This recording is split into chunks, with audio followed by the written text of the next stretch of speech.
kids, I used to go to this buffet with this hilarious Irish dude.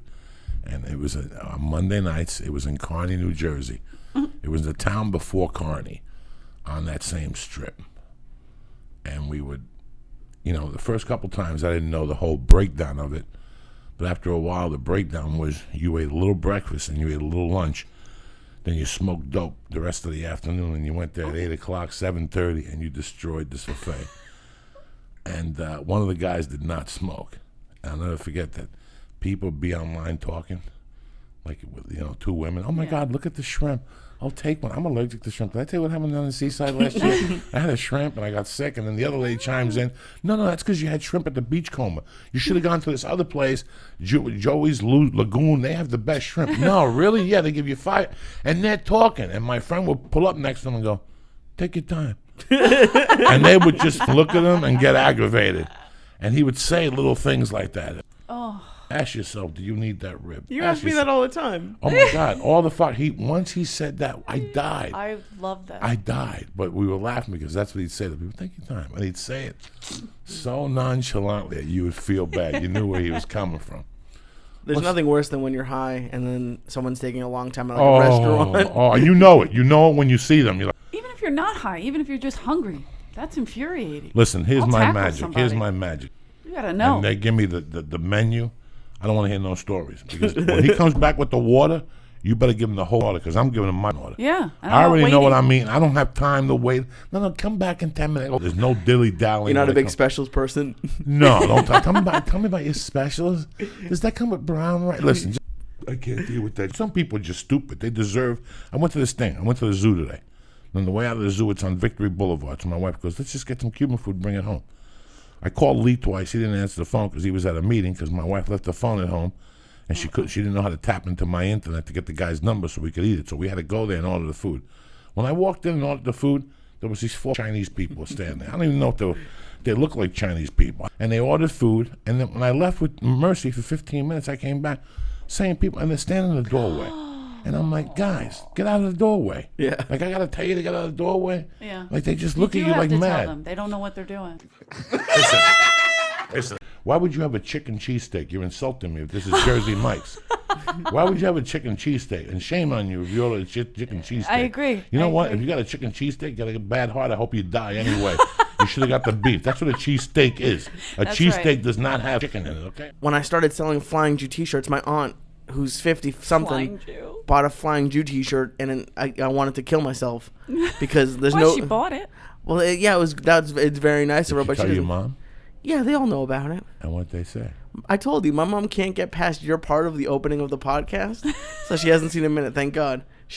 Your opening, she gets all flustered and it's too many swears, so she's never made it past an opening. Too many swears. Oh, yeah, she's my mom. She eats fettuccine Alfredo. I don't want to listen Everyone to eats the podcast fettuccine anyway, Alfredo. Not past 10. That's got cream, and you eat it.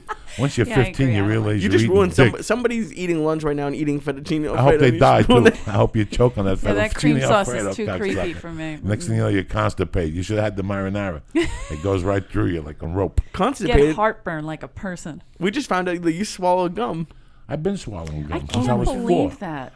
When I swallow them like a little ball. Like I practice like smuggling. Like you make it hard. Yeah, I make it hard. I make a little ball. And every once in a while, like I eat too much gum and my system won't process it. Right. So I'll just take, and I told you, I'll pull.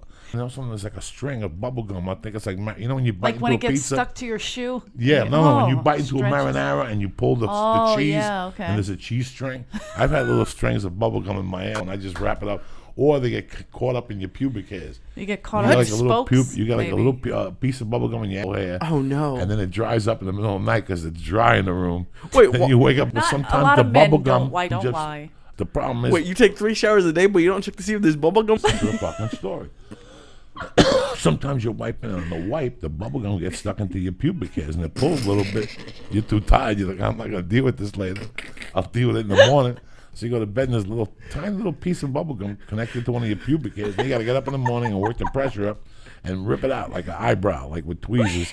You can't go up to Those somebody. hair clippers. Yeah, you can't go up to somebody and go, hey, man, rip this off because...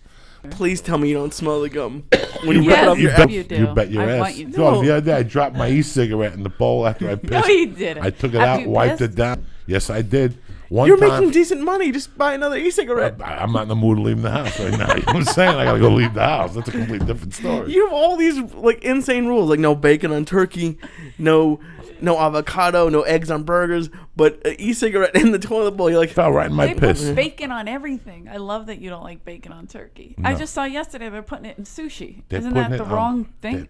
They're putting it around pizza. I can't. Domino's. I know. they're That's just- that's not Domino's. It's at Little Oh, Caesars. yeah, you know. that's This right. guy hung I've out. never been there. Around the No, I know I've you've never never had it. been there, but you've been No. up 4 nights scratching your head thinking Yeah. how you could get it sent to the lady next door. And hopefully she's sleeping so you can mug the pizza man and get your little pizza without nobody knowing. The puss. What's with the hand up? Do you think Pontius Pilate said no? Yeah. He said keep kicking him. I'm nowhere near ready to have kids at all. We're not even talking about it. But I'm Paula, not even sure if you should. I know. I'm worried about you. Who knows? At this point, with all these edibles.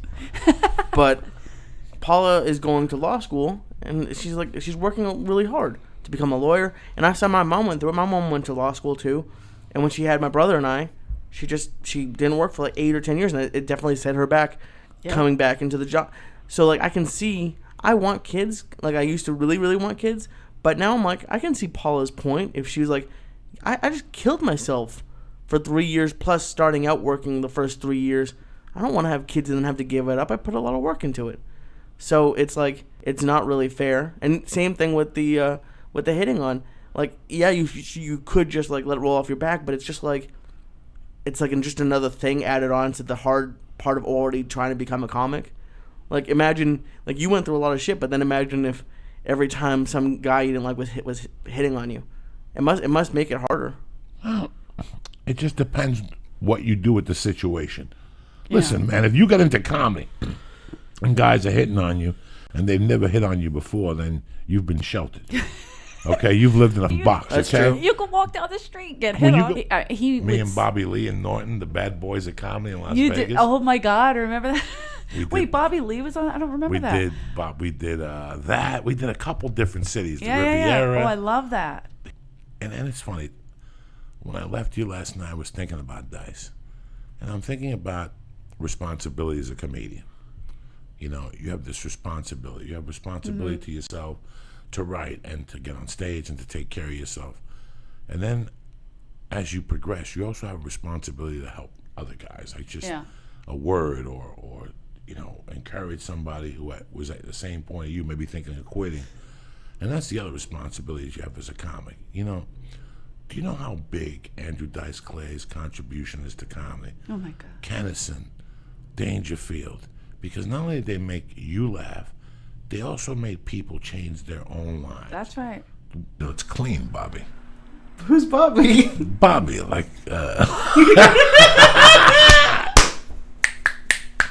there's a big difference between acquaintances and a friend and your brother. Goddamn big right. difference. Yeah. Big difference. I'm talking about my brothers. Well, since I've been 20, nobody could come up to me and tell me a story about my brothers. Not at any time in my life. They're my brothers, and I love them, and my sisters. Listen, you're barking on the wrong tree. In my eyes, my friends don't do nothing wrong, so take your magic elsewhere. Right. So when I see you doing what you're doing, when I see Ari in the movies, dog, to be a great, great comic, you got to be happy for your friends. You got to sincerely true. be happy when they make a positive move. Me and Lee talk about 10,000 stiffs that get opportunities, and we say how they're going to fail. That's how they're thinking about when me and Lee started a podcast. I know them. Yeah. You know, when I left the store, I didn't leave the store because I left the store because I had neck surgery. Yeah. And they took a ball out. I'm Cuban, number one. I'm superstitious. They took a fat ball out.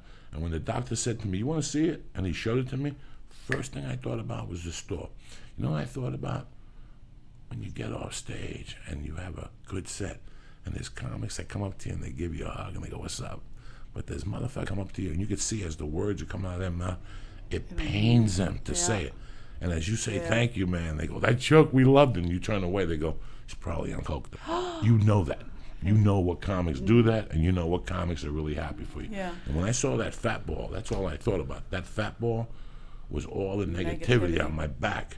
I'm never going to the store again. That's what happened. Yeah. Once I saw that fat ball, I'm like, that's the store. That's that Negative. people looking at you going, "Ha, ha, ha, that's a great joke." I got to tell you, and I told my wife last night, and I told my wife this morning, I'm having Eleanor on. I'm very proud of her because Oh, thank you were slinging drinks.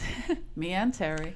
And I'm sure that when you told people going to be comics, they looked at you and said, whatever, Yeah. you know, and look at you now. Mitzi first. Mitzi first. She was like, "Oh no," Oh, that's what she no. said. But I showcased for her, and I didn't bomb, and she liked it. She passed you? No, Tommy did technically, but she stopped coming in. That's why. Because I didn't start this till 2008, 2007. I just hit 8 years February. February So, what? I want to say like around the 12th.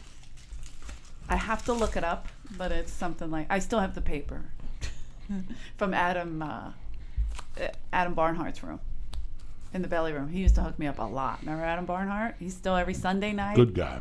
Every Sunday Clean night sober? he's in there. Clean sober. He also had a class. So he let me take the class, and he knew I was broke, so he let me take that class for free. And it was like stage time.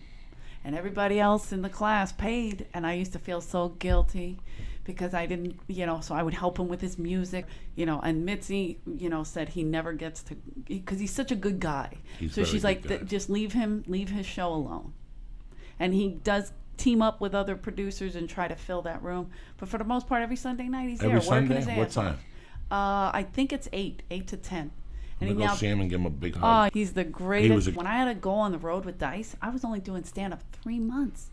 And I did that. I got booed off the stage. He helped me with that first 8 minutes big time He in his knows. He class. knows. He's a coach. He knows Yeah. really well. I mean, we don't stop. And they're all nutritionist approved, fresh, no gluten. If you don't want, if you want a snack, you're sick and tired of eating those potato chips and your fingers are greasy like you finger bang the monkey. Go to right now, naturebox.com right now and get snacks sent to your house for free. I'm going to give you a starter package free.